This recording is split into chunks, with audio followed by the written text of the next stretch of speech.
नमस्ते साथियों। विद्यार्थियों के मासिक मूल्यांकन के प्राप्तांकों और ग्रेड की प्रविष्टि के संदर्भ में इस वीडियो में हम चर्चा करेंगे। जैसा कि यहां पर आप देख रहे हैं, कुछ महत्वपूर्ण बिंदुओं को हमने अंकित करके रखा हुआ है मासिक मूल्यांकन की प्रविष्टियां। तो सबसे पहले हम बात करें तो पहले बिंदु में केवल 4 माहों का मासिक मूल्यांकन ही भरा जाएगा। और वो माह कौन कौन से हैं? अगस्त, सितंबर, दिसंबर और जनवरी।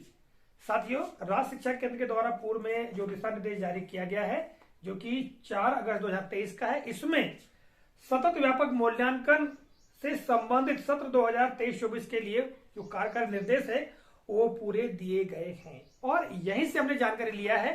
ठीक है, और बताने का प्रयास करेंगे किस तरह से भरना, किस तरह से अंकित करना है। ठीक है, पहले हम बिंदुओं को जान लेते हैं। तो 4 माहों के लिए भरा जाएगा केवल अगस्त, सितंबर, दिसंबर और जनवरी। ठीक है, जुलाई या यहाँ पर जो माह नहीं लिखे हैं, अक्टूबर नहीं लिखा है, ठीक है, या फरवरी नहीं है, तो इन माहों के जो मूल्यांकन है वो नहीं होंगे और उनके जो अंक है वो प्रविष्ट नहीं किए जाएंगे।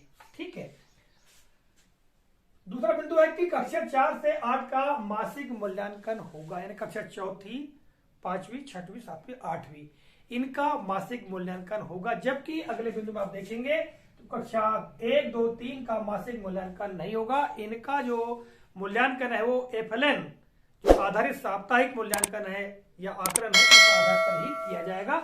ऐसा इस दिशा निर्देश में स्पष्ट रूप से उल्लेख किया गया है। अगला है मासिक मूल्यांकन में केवल 10 अंक होंगे। अंकों की हम बात करें तो इसमें 10 अंक रखे गए हैं, यहाँ पर स्पष्ट रूप से उल्लेख किया गया है और परिशिष्ट 1 पर ब्लूप्रिंट भी दिया गया है इसका। ठीक है, तो निश्चित तौर से आप लोगों ने ब्लूप्रिंट के आधार पर प्रश्न पत्र तैयार करके मासिक मूल्यांकन लिया होगा। ये ब्लूप्रिंट दिया गया है, इसी आधार पर बच्चों के लिए हमको जो मासिक मूल्यांकन का प्रश्न पत्र वो तैयार करना था। ठीक है, अगला है कि मासिक मूल्यांकन पंजी में अंक भरना। जो ये अंक प्राप्तांक जो है बच्चों के, उनको कहां भरना है? तो बच्चों के निश्चित तौर से विद्यालय में मासिक मूल्यांकन पंजिका होती है, उस मासिक मूल्यांकन पंजिका में इन माहों के लिए अंक भर लेना है।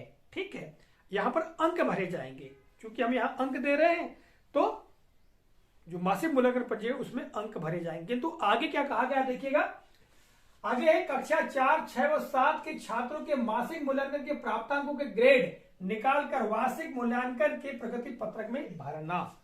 साथियों, यहां पर उल्लेख किया गया है, अर्थात इस दिशा निर्देश में बताया गया है कि कक्षा 4वीं, 6वीं और 7वीं जो कि स्थानीय कक्षाएं हैं, तो इन कक्षाओं के मासिक मूल्यांकन में जो हमने अंक भरा है उन प्राप्तांकों के ग्रेड निकालना है। ग्रेड के संदर्भ में हमने पूर्व के वीडियो में जानकारी दी है, बताने का प्रयास किया है किस तरह से बच्चों का ग्रेड निकाला जाता है। ठीक है, प्राप्तांकों के आधार पर, या आगामी किसी और वीडियो में हम बताने का प्रयास करेंगे। तो हम जब ग्रेड निकालेंगे तो ग्रेड निकालने के पश्चात विद्यार्थियों के लिए जो प्रगति पत्रक होंगे निर्धारित, ठीक है, जैसे कि आप देख पा रहे हैं ये 2 तरह के जो प्रगति पत्रक है, ऐसे प्रगति पत्रकों में बच्चों के मासिक मूल्यांकन के ग्रेड भरना है, अंक नहीं भरना है, ग्रेड की प्रविष्टि कर लेने को कहा है। ठीक है, तो ये मासिक मूल्यांकन से संबंधित जो प्रविष्टियां हैं उस संबंध में हमने बताने का प्रयास किया है। और देखिएगा, जैसा कि हमने बताया कि मासिक मूल्यांकन आपको ले लेना है, यानी आपने ले लिया होगा, और उनके अंकों की प्रविष्टि आपको कहां करना है? मासिक मूल्यांकन पंजिका में करना है। ठीक है, ज्यादा कहीं कुछ नहीं करना है। वार्षिक प्रतिफल पंजी में शायद जगह नहीं दी गई है, केवल मासिक मूल्यांकन पंजिका में ही इनकी प्रविष्टि कर लेना है और वहीं से जो प्राप्तांक है उन प्राप्तांकों का ग्रेड निकालना है और फिर प्रगति पत्रक में हमको भर लेना है। बस इतना ही करना है मासिक मूल्यांकन के संदर्भ में। ठीक है, शेष कक्षा है कक्षा 1, 2 और 3 के लिए मासिक मूल्यांकन नहीं लेना है। कक्षा 5 और 8 का जो मासिक मूल्यांकन लिया है तो वो जो मूल्यांकन पंजिका है उसी में भरे रहेंगे। ठीक है, किंतु बोर्ड मैटर पर इनकी परीक्षा होना है तो इनकी जो अंक सूची है यानी प्रगति पत्रक है वो तो हमको राज्य शिक्षा केंद्र से ही प्राप्त होगा। ठीक है, तो वहां हमको कुछ करने की आवश्यकता नहीं है। जो कुछ प्रविष्टियां थी हमने rskmp.in पोर्टल पर कर दिया है।